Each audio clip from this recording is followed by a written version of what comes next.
19वीं सदी का भारत। इस दौरान कई भीषण अकाल पड़े। ये अकाल ऐसे थे जिनमें भारत के अनेक हिस्सों ने भयंकर भुखमरी का सामना किया। इन अकालों के कारण लाखों लोगों की मौत हुई, जिससे बड़ी संख्या में बच्चे अनाथ हो गए। इसी सदी में हैजा, मलेरिया, प्लेग और चेचक जैसी बीमारियों ने भी तबाही मचाई। इनके कारण भी लाखों बच्चे अनाथ हो गए। सवाल उठता है कि आखिर इतनी बड़ी संख्या में ये अनाथ बच्चे जाते कहां थे? जहां किसी सत्ता के सामने बच्चों का अनाथ होना चिंता का विषय बन जाता है, वहीं उन दिनों ब्रिटिश सत्ता के लिए ये खुशखबरी थी। यूरोप से ईसाई मिशनरियों ने भारत का रुख किया। उन्होंने कॉन्वेंट खोले और बच्चों की सेवा के नाम पर उन्हें चर्च के भीतर ईसाई बनाया जाने लगा। यानी जिन बच्चों का कोई सहारा नहीं था, उसका सहारा चर्च के पादरी बनते। ये सब देखकर भी मठों और धर्म गुरुओं ने मौन साध लिया। उन अनाथ बच्चों का कोई सहारा नहीं था। चाहवे के धन से उनके लिए कोई योजना नहीं बनाई गई। लेकिन ये सब देखकर एक अमर सन्यासी की आत्मा चित्कार कर उठी। कैसे हमारे बच्चों का सेवा के नाम पर धर्मांतरण किया जा रहा है। ईसाई मिशनरी खुश थे। उन्हें विश्वास था कि जिन भारतीयों के लिए स्वतंत्रता सेनानी मर मिट रहे हैं, उनके अनाथ बच्चे आगे चलकर भारत में ईसाईयत का झंडा बुलंद करेंगे। किंतु स्वामी जी ने उनके षड्यंत्र को भांप लिया और घोषणा की कि अब अनाथ बच्चों का धर्मांतरण नहीं होगा। वे बच्चे सनातन संस्कृति का पालन करेंगे और उनके लिए हम अनाथालय खोलेंगे। घोषणा होते ही उनके शिष्य सक्रिय हो गए। स्वामी जी की इस चिंता को समझते हुए 26 जुलाई 1877 को फिरोजपुर में आर्य अनाथालय खोला गया। कोई मठ साथ नहीं, कोई मंदिर साथ नहीं, बस अकेले आर्य समाज के सिपाही लाखों अनाथ बच्चों के पालनहार बनकर खड़े हो गए।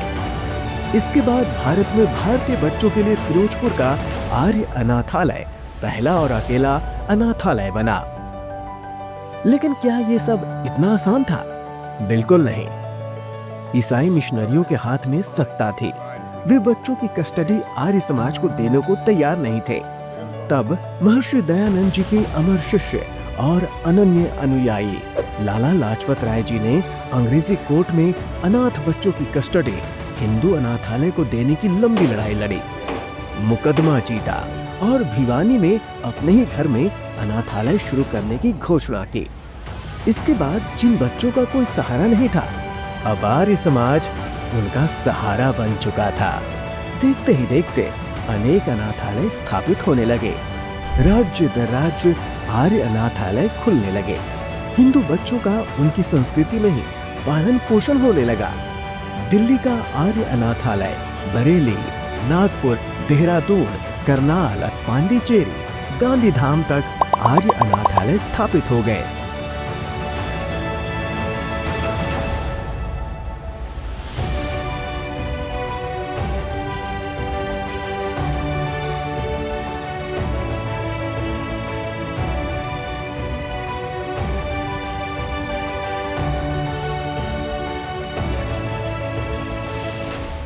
इस दौर तक आर्य समाज की विचारधारा विदेशों तक भी पहुंच चुकी थी।